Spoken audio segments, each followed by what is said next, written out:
With me is our international affairs editor, Dominic Waghorn, also our US correspondent, Mark Stone. Mark, first of all, biggest ever ceremonial state visit, unprecedented, all the fuss, the pageantry. This will have gone down well with the president, won't it?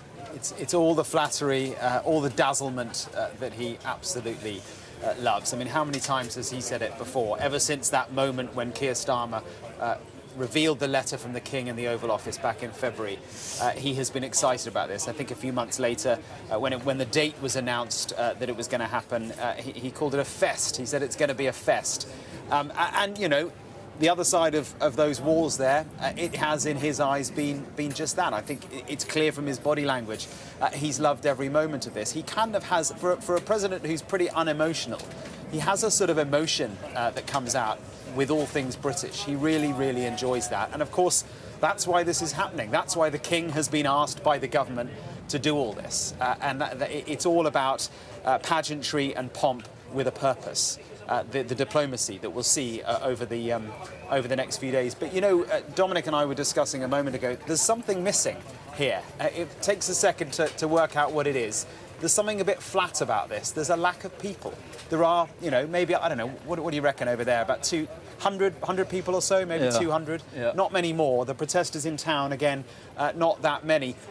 Either for Trump or against him.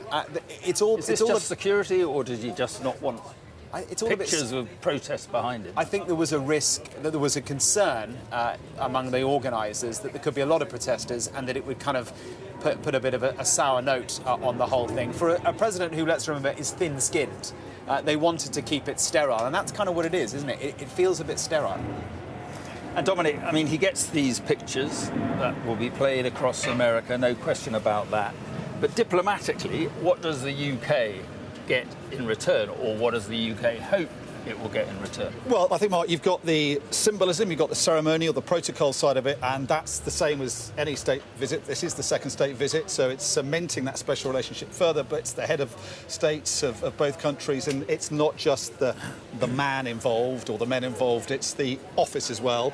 And, you know, that mashup of military music, both American and British, we just heard on the lawn there, the Battle Hymn of the Republic, and then Pomp and Circumstance March, is sort of musically typical. It's representing what's happened here, which is trying to blend these two countries together in the minds of those people present, and to reinforce this sense that Britain and America's history, but also its destiny, are bound together. But what Britain wants out of it, specifically in a political, geopolitical sense, is most of all trade. They want to have preferential treatment for trade from an American president who's ripped up the rule book when it comes to international trade, is using tariffs as a form of leverage, and who practices a kind of coercive form of diplomacy. So we've seen any number of world leaders go through the Oval Office trying to get preferential treatment, and the justification for this controversial invitation to this second state visit was that it would put Britain ahead of the queue. And I think we'll want to see some kind of evidence of that being successful in the press conference tomorrow and in the weeks and months that follow. Yeah, and Mark, we've got the Microsoft billions, what is it, 30 billion or something, over a number of years. But Starmer will be after more, won't he? He'll be after a deal on tariffs. He'll be after movement on Ukraine, maybe. He might be after movement, certainly will be after movement, one assumes, on Gaza.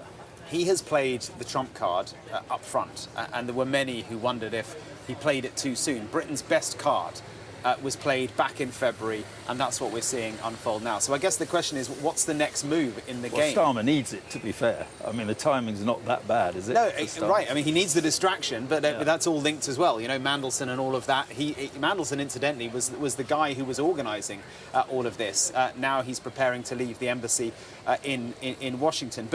But what is the next move by Britain? You know, when you play the trump card up front, what do you do next? And remember, Trump is so transactional. He's so unpredictable, and it's so easy and perfectly possible that in a week's time, he starts, you know, he re-energises that whole slagging off Britain, you know, the whole freedom of speech stuff that J.D. Vance was so visceral about back at the Munich Security Conference. And in fact, you know, those very close to Trump's circle, as recently as a few days ago, were being very critical of the UK. So it's possible that all this backfires very, very quickly. But tomorrow we will see the meat, the diplomacy, Tech is the big thing. They're going to sign stuff. There's going to be massive announcements, massive investment by US tech giants into the UK.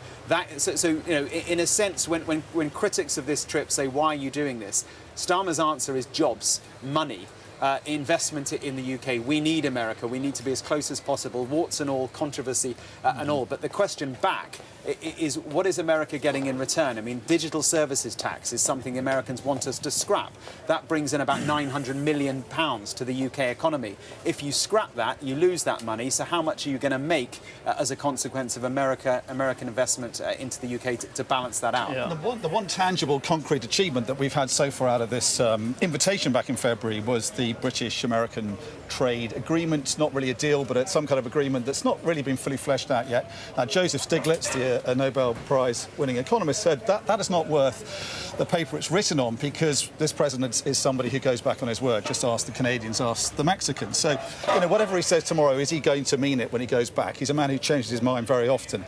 So, you know, I think the Starmer government is going to want to see those, whatever these AI and cyber deals done. Do you think there was a risk? I mean, a gamble. Well, obviously a gamble. Definitely getting him over. This was undoubtedly a gamble. He's given him a historic, unprecedented second state. Yeah, and I think, you know, it's also for free. We're not going to see how the gamble, whether it's paid off for some time to come.